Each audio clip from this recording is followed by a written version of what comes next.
Frères et sœurs en Christ, bonjour.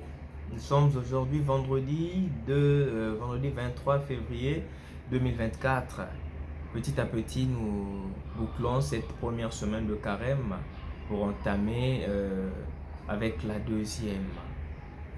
Aujourd'hui, dans notre méditation matinale, nous avons un Jésus machiavélique. Bon, c'est vrai que c'est de l'anachronisme ce que je dis et ce que je fais, mais nous avons un Jésus qui nous présente la maxime selon laquelle la fin justifie les moyens. Toute notre vie d'homme ou de chrétien est faite de comptes rendus. Nous rendons compte au quotidien, que ce soit à l'école, à la maison, au travail ou à l'église. Nous rendons compte. Donc cette maxime a un sens si nous la prenons de façon optimiste. C'est-à-dire, nous ne la déformons pas. Nous ne la déformons pas, nous la prenons dans le sens positif.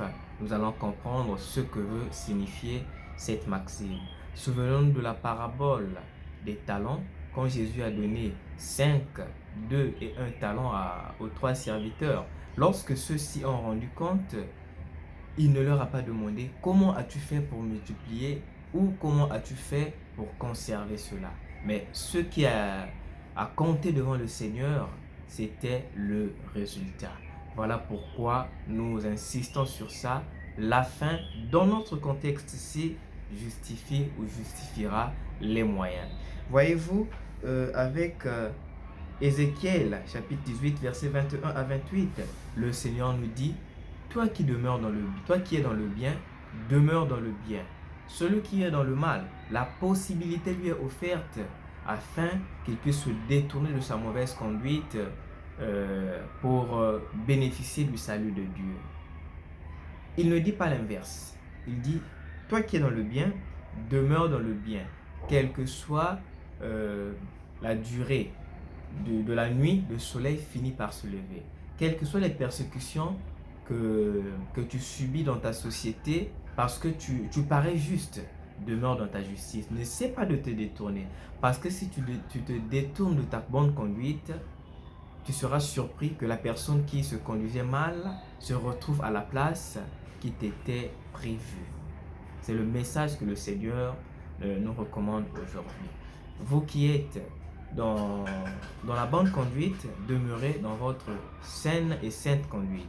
Vous qui n'êtes pas dans cette bonne conduite, pour votre salut, changez, détournez-vous de votre mauvaise conduite. Mais le problème, c'est qu'il est difficile, voire compliqué, sinon impossible, de trouver une personne qui a une bonne conduite. Voilà pourquoi, toujours aujourd'hui, le Seigneur nous donne, dans Matthieu 5, versets 20 à 26, l'opportunité de nous convertir, l'opportunité de demander pardon à notre prochain au quotidien. Tous les jours, nous sommes en communion avec le Seigneur. Tous les jours, nous écoutons sa parole, mais dans notre cœur, nous avons des rancœurs, nous avons des petits problèmes avec notre prochain.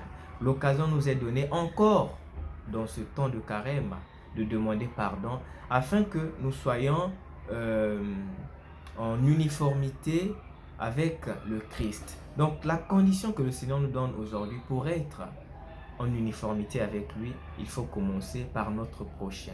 Car si dans mon entourage, j'entretiens de bonnes relations avec mes frères et sœurs que je vois, ça veut dire qu'avec le Seigneur, je ferai autant.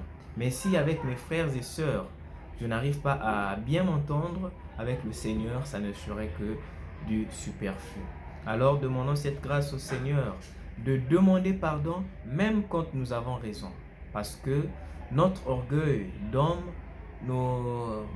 nous dit de ne pas demander pardon lorsque nous avons raison, d'attendre que l'autre vienne vers nous.